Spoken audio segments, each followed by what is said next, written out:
Welcome to the Future Hospitality Summit podcast. For more information, visit www.futurehospitalitysummit.com. Well, I'm delighted to be here for the Future Hospitality Summit podcast with Amine Moukarzel. Amine is president of Golden Tulip and Louvre Hotels for the MENA region. Amine, very, very nice to see you this afternoon. Thank you. Good afternoon. Very good afternoon to you as well. You're currently in Dubai? I am at present in Dubai. What better place to be than Dubai, UAE, after all these years and with all the happenings, the events, and I wouldn't call them any more happenings, rather celebrations. I think with the vision, the passion, the belief in the leaders' countries and what they have established all these years, what I have personally witnessed, and as I have witnessed all these successes, changes, always for the better, learning, and always getting surprised with all these years, yes, indeed, I love Dubai. Excellent. Well, I mean, this is a special podcast because it's been 60 years since the founding of Golden Tulip. So I think all the listeners would be interested to learn a little bit about yourself and where you got into the hotel industry originally and why. All right. As a young age, having demonstrated passion to serve, always a host at home, within the family, within visitors, going out even, and then always wanting to have the outing. And imagine this 45 and 48 years back. In Lebanon, I started, obviously, my home country that I love. And in Lebanon, in Beirut, I started my studies in hotel business when the only and first hotel school was in the whole region. We had people from all over the Arab world and North Africa coming to study in the hotel school in Lebanon. And then I graduated with an award. I graduated to continue my further studies. And then I opted to start my internship and my experience, my training, which took me to be driving my force towards a work environment, then continue studies after I graduated from the hotel school, which such studies were strengthened at a later stage during my career in Memphis with the Holiday Inn University then, and in Cornell University on several courses, on several specialized courses back to 1978, 79, and back to 1982, when I had the opportunity to be given an award, and I did not pay for these travel for these courses. I was paid by my employers due to the dedication and to the success story I had provided such operations. So hotel business with a passion to serve. And I recall, as I was doing a course in the production area of Cornell University, going out from the kitchen towards the restaurant, a banner was put on top of the service door from the kitchen towards the restaurants, and it stipulated, if you're not proud of it, don't serve it. And this motto was always a driving note, even until today, with my hotelier and with my staff. Well, I mean, it's a great example, isn't it, of someone who's come all the way through the industry to a leadership position. So a great case study on starting from initial beginnings in Lebanon and going all the way through to quite an extraordinary company that you have now created and a family business as well. So tell us a little bit about, when you launched Golden Tulip in the MENA region, and why is it you did that? All right. It takes some rewinding notes. After I have built, created, developed, and opened, and I had the great honor, pleasure, and all the way to what could someone have when I had Sheikh Mohammed bin Rashid opening my Crowne Plaza in Dubai on Sheikh Zayed on May 1994. People thought this young Lebanese guy is crazy. These owners from Abu Dhabi, Al Group, why they are investing on Sheikh Zayed Road when there were only 6 buildings. And at the time, even all these high-rise buildings were not existing, were not even planned for.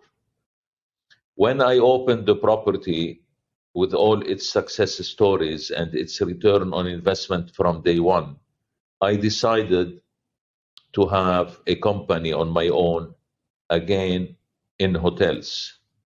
I was head of the real estate and hotel group of Al Fahim Group, having 45 properties in my portfolio then. And today I have 55 properties in my portfolio that are franchised and managed. Then I decided why not to have my own hotel group. And to have your own hotel group, I believed into an international brand. And the international brand that needed to be developed, that I have identified, was the Golden Tulip. At the time, they had only 4 hotels that were only licensed or consortia properties. Then I called a friend of mine who was the number 2 in KLM, in Amstelveen, Holland, the Netherlands, the lowlands.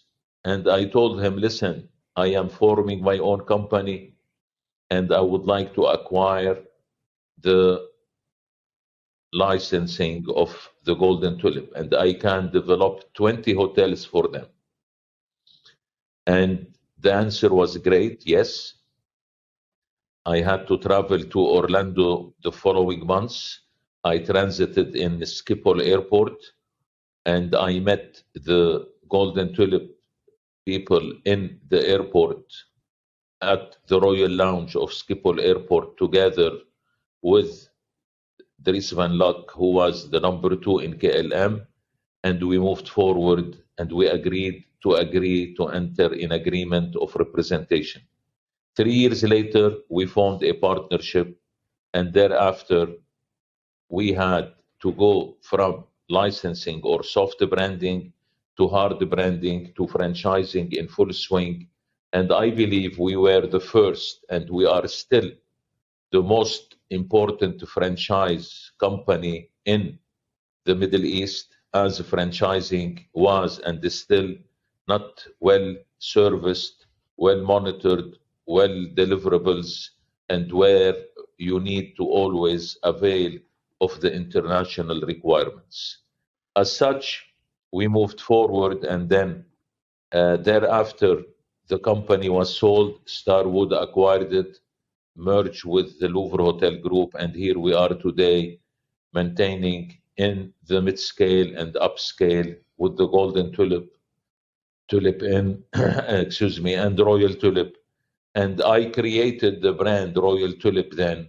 I was one of the contributors to have Royal Tulip for 5-star, and also the Tulip Residence that we highly believe today in its notoriety to be the brand of choice, the brand of preference for the extended stay, which is well received in the region at present. So, Amine, just going back a stage there, because we were both involved in, of course, the Crowne Plaza and Sheikh Zayed Road back in the day, which was incredibly exciting because Sheikh Zayed was not known at that point for for being a location for hotels. But one of the leadership positions you took, of course, when you launched Golden Tulip in the region, was the fact that you were going to that mid-market. Isn't that correct? And no one else was. Yes, very. Yes, my experience for so many years, leading the way in development, in talent development, in building development, in real estate with hotels and the Holiday Inn. Then I realized that we have two faucets: government spending and the private sector spending. In the 70s, the hotels development in the region were only the 5-star and were basically only government related in general, or very few were shareholding or ego-driven families. So the 5-star ego-driven needed also the 4-star and the mid-scale and the upper scale, the 3 to 4-star, but branded hotels. Why? In order to have a trust in a brand, in order to have a brand notoriety, a brand equity. And this will require system, will require research, will require also talent development. And then we have seen hotel schools emerging as well. And based on that, the mid-scale sector was missing. The branded with the standard and requirements was missing. And that was what I have identified, and I had a vision on that. Let me share this with you. I developed the extended stay in Abu Dhabi, the then what was known as Dalma Residence in Abu Dhabi. And I granted them Golden Tulip Brand for a franchise. And that was also what you saw in the Trade Center apartments in Dubai, the first one in Dubai as extended stay. So the 4-star category and the Golden Tulip was a niche that was in need. And that niche, you build 2 to 3 hotels of this, if not sometimes 4 hotels, to reach the level of the top-notch 5-star and luxury property. And the return on investment is also quicker as such with hotel investors, hotel developers, and in particular, the private sector. And this is what we have witnessed and what we have seen in the late 80s and 90s as such. But Amine, was it difficult at that point to get developers behind you, which were very much focused on the luxury segment? The difficulties were based on a criteria 1, you convince them. Criteria 2, they believe in you. Criteria 3, they trust you because you have done it somewhere else. Number 4, they refer, they check, and they ask about you, what you are saying, what you are doing. And that was also the understanding that many started learning in this respect. Plus, if we take the GCC countries, the education of the young leaders that we have today from all the nationals, that led them to understand and to appreciate that, yes, we don't need to have all 5-star hotels. And if it is an example we use in travel and in tourism, and will be an aircraft, how many seats you have in coach and how many seats you have in first class, let alone the status of first class for many airlines diminished, and they had only business and also coach. Take it from there also. What about the emerging of the budget airline? And these budget airline are even used by the 5-star hotel owners and the 5-star luxury government and ministers, and also high end of the customer profile. So that it was important to have this niche, and we moved on, and we started then and having hotels thereafter in the Kingdom of Saudi Arabia, all the way to UAE and throughout the GCC countries, leading the way in this particular niche of upscale 4-star properties. So you're one of the leaders in that mid-market to begin with. Where do you see the market going now? Where do you see brands evolving to in the next 20 years? We need to appreciate the consumer behavior and the consumer changes. We need to appreciate the travel pattern, whether it is used in many opportunities to say the millennial or post-COVID is not same like before COVID. All these are slogans to really learn from, but to make sure the motto to be deliver what you promise, be technologically updated and moving on, and take care of your talent development at all material times. The approach, the strength are essential to maintain our environment, taking care of health, taking care of the changes in the consumer behavior, and capitalizing on technology. Very important to have and to maintain our base principle, the talent development and our human capital. Okay, so I think you picked on two really key points here. I just want to focus in a little bit on the environmental challenges that we currently have, and becoming a more sustainable operation, becoming a more sustainable business in terms of real estate. But how can you become more tech savvy? How can you become more digitally orientated when you've got buildings that are 15, 20 years old? What's your plan for those buildings and for your owners who own them? All right. The first faucet, let me give you this example. We operate today one of the oldest hotels in the region, in Bahrain, the Golden Tulip Bahrain.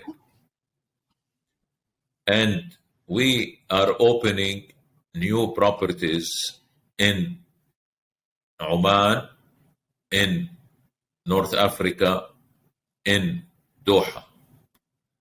And all those technological aspects, sustainability issues are still to be worked on heavily between two pillars. The first pillar is the government to institute, to initiate, and to ensure that there are rules and regulations for it, and the private sector or the developer to make sure with architects and developers they design buildings like this for the future, or they design a new environment for property improvement plans, which we work on with limited resources for the older properties. What remain important is the 3 Ps, the private-public partnership. This is important to drive, and as you are always with resolutions and with leadership, sustainability is what is for the future. The UNWTO has spoken about it, has addressed it many times. Last year, as I was into the Recovery Tourism Summit in Riyadh, we spoke about it last June. And it is important again and again to talk about the sustainability, but not only to talk about it, but to do it. So as a group of companies, as of the group of hotels, yes, sustainability will be the key for the next 20 years. And the start of the journey is the first kilometer. And the first kilometer is at present from the travel pattern to the check-in, check-out, to the paperless, to the recycling, or to the several R's that we have: reuse, recycle, etc.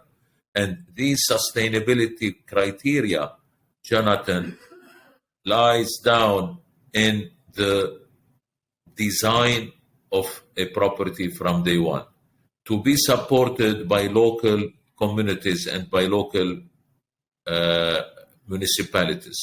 And these complement each other's as to the standards of building.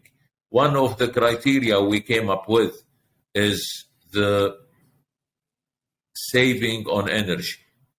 And then to have saving on energy, to have sustainability in that respect, is to ensure that we train our existing staff in doing so. Sometimes it has some resentment because they are used to do it. They come from an old school, and then the journey starts and it is done. So technology, the procedures that you implement into new properties are the motto for the future. And this is what one of the criteria we are looking at in the development of new properties in Saudi Arabia, namely in Neom City and in Al Ula. Very good. Well, I think there's plenty of initiatives going on in this space. We've got Fresh on Table, the founder speaking at the Future Hospitality Summit in Riyadh. And of course, he's all about bringing the farmers together, the 30,000 farmers in the UAE in this case, and linking them so that hoteliers like yourself can have access to local produce. And of course, this helps with food security. Looking at the past 2 years, how have you coped, and how have you coped differently to the other brands? Or maybe you've done the same or more, but how have you coped, and how have you dealt with the whole issue with your owners and supporting them during a very, very difficult time? This is very good question. Thank you. The criteria is, when you are close to your owners and you are transparent, this will always be for a win-win situation. Having said that, new projects were postponed due to all reasons we know. Current projects were suffering. Some hotels closed down, like hotels we have in Medina in Saudi Arabia. There were no more pilgrims, there were no more Hajj season. And what we had to do for some of them, we had to waive some of the fees, we had to support them. So we act also into partnership approach with our owners.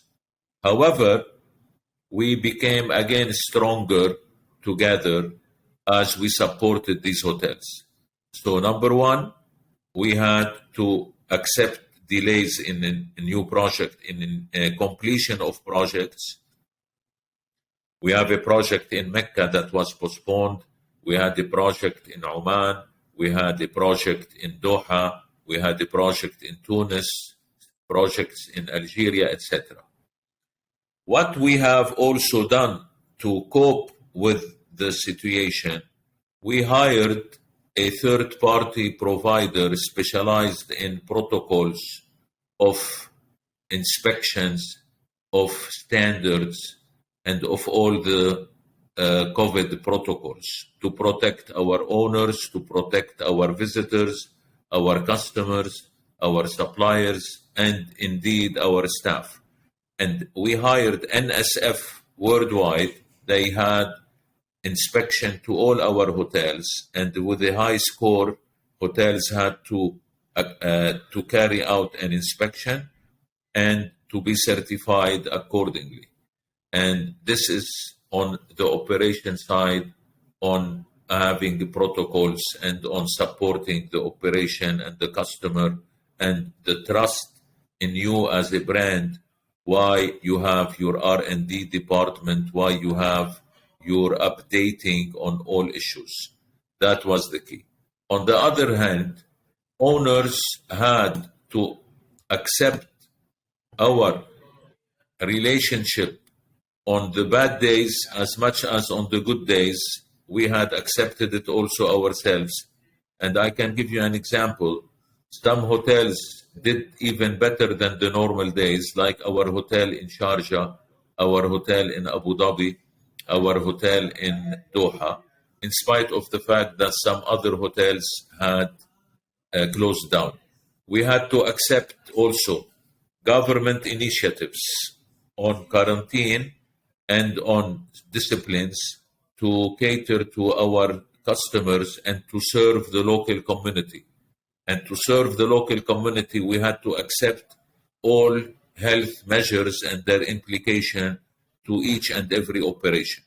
But what remains important in all this is your close relationship with owners, maintaining your integrity, and looking at our relationship as partnership. And Amine, how has that helped you going forward? It helped us going forward to have more than one hotel with the same owner.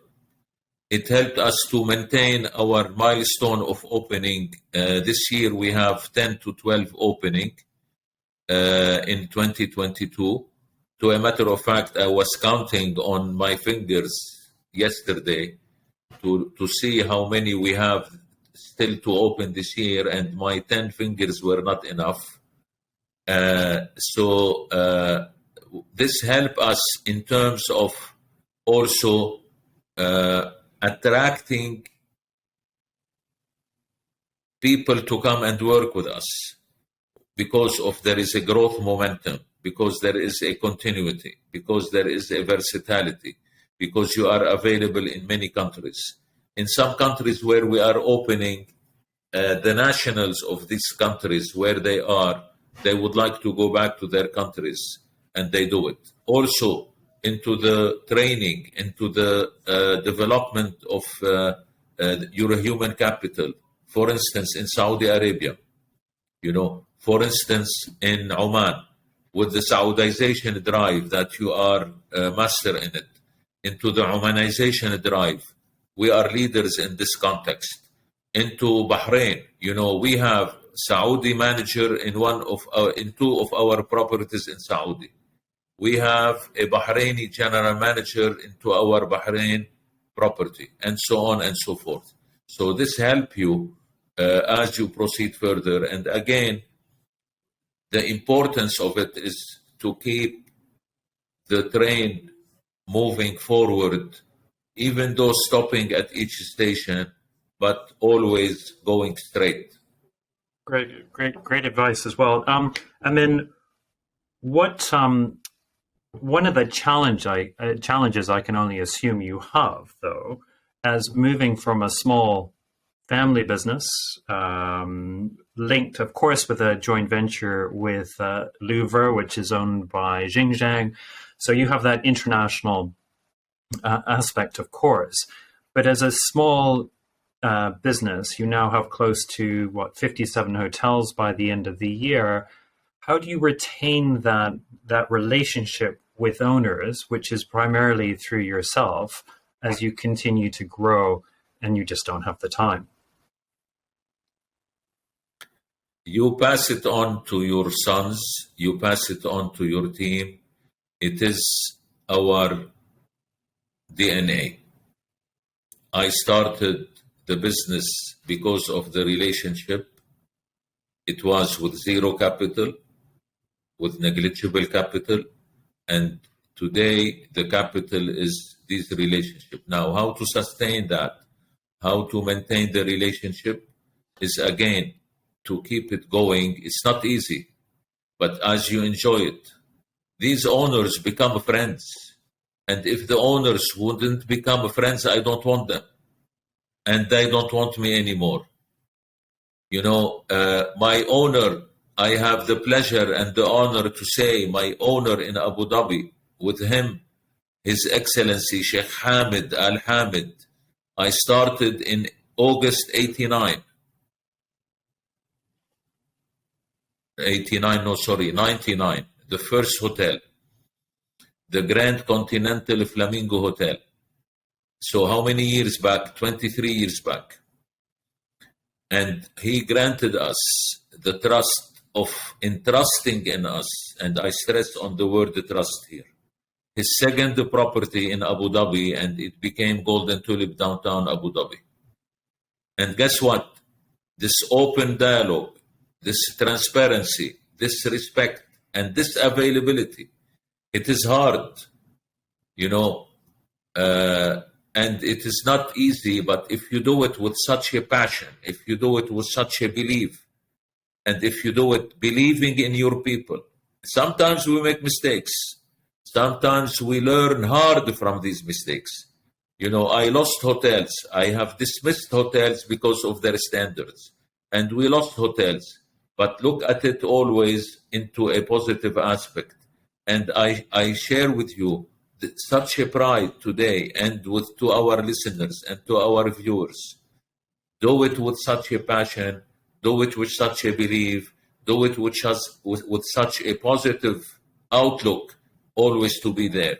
When I took over a property in Oman, in Khasab, at the time, it was not known. I was puzzled to know where was Khasab, and people thought I was crazy, like when we did the Crowne Plaza in Dubai. So if you say of what President Trump said once, build it and they come, open it and they will sleep in it. So I believe to put heads in beds always. And why not? With this drive, with this team I have, yes, indeed, we can, and we can, and we shall.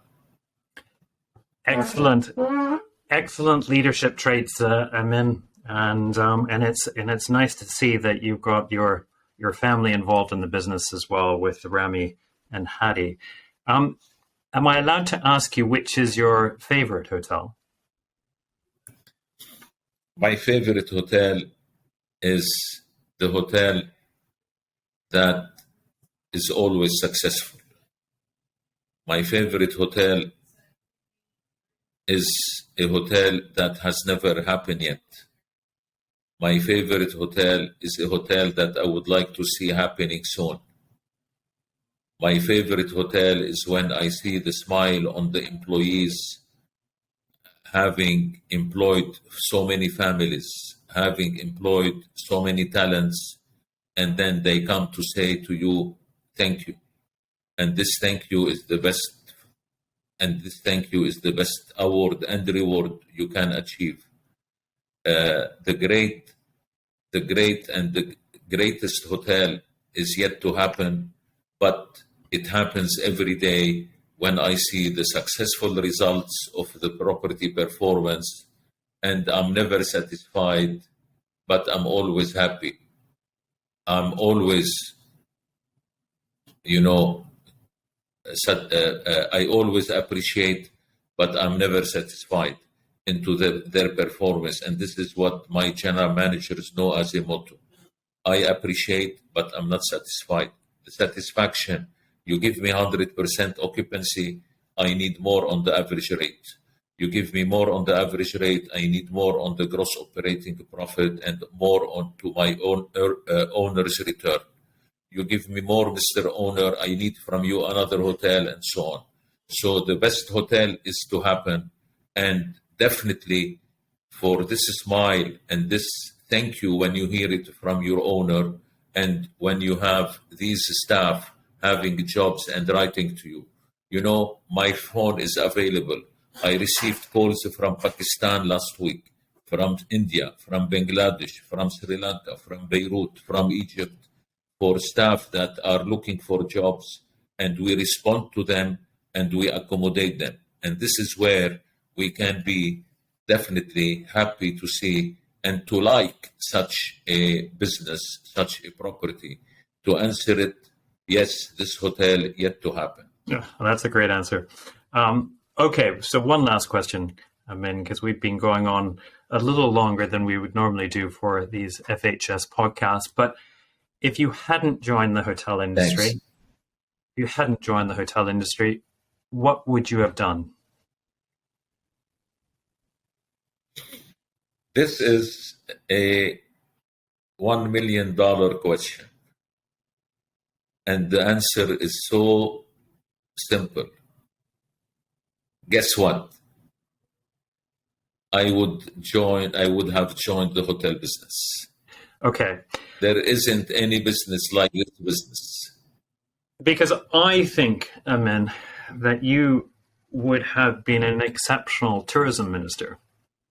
Yes, because of what I achieved and because what I have learned and because what I am still learning and because of my contribution and also to my country, and with all these experiences and all these learning and all these issues. I have known you since the Crowne Plaza when you were with Panel Kerr Foster Associates at the time when you carried out the feasibility study. So to take you rewind back to our beginning of this interview today.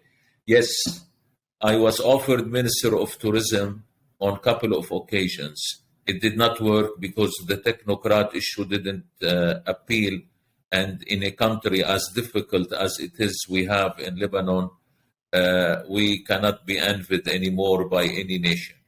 But believe me, because of the success story, because of the patience, such passion I had in this business, the support of my wife, the support of my family, the understanding and the dedication of I don't like the word hard work. I prefer the word dedication. The dedication that was demonstrated with the support back home from your wife, from your children to appreciate it today, they benefit from it as much as I benefit. I benefit by knowing you, knowing people like you, Jonathan, knowing people in the industry, the best industry that could have been created, and also, yes, very much, hotel business is incomparable. I couldn't agree with you more, and it makes it so much more rewarding and thrilling, and to have people like you in the industry as well, Amine. So I thank you for joining us on this podcast. I look forward to seeing you at FHS in Riyadh very soon, end of May, from the 24th to the 25th of May. And thank you for your support and encouragement and passion. And I look forward to catching up with you soon. Just a last word of thanks to you, your team, with all these years of our interactivity, your contribution to the hospitality and to the tourism industry, your contribution and appreciation to all these leaders that have come your way all these years. I think this is year 17. Exactly. Is it year 17 with Eric? Yes. So I recall. And if I take you back in one of the trade shows, when I built the first stand of 3 meter by 3 meter, one sheikh came to me and said, "This is Amine Moukarzel's small stand. What is this?" So I said, "You wait and we will see where we will reach." And it takes me to say a great pride, and I am proud of our relationship. And I am proud of, again, my team, thanks to my family, thanks to my wife and my children. And now, guess what? I have 5 granddaughters also. And guess what? My 3 children, written on their passport with pride, born in Abu Dhabi. We take pride of our belongingness to this lovely country and to this nation. And thank you and all the best in your endeavors and in the next 2 shows, the FHS you have in Riyadh and in Dubai. And I look forward to meeting you in person. Thanks to everyone. Thank you so much, Amine. Thank you. Thank you so much for tuning in to this episode of the Future Hospitality Summit podcast. For more information, visit www.futurehospitalitysummit.com.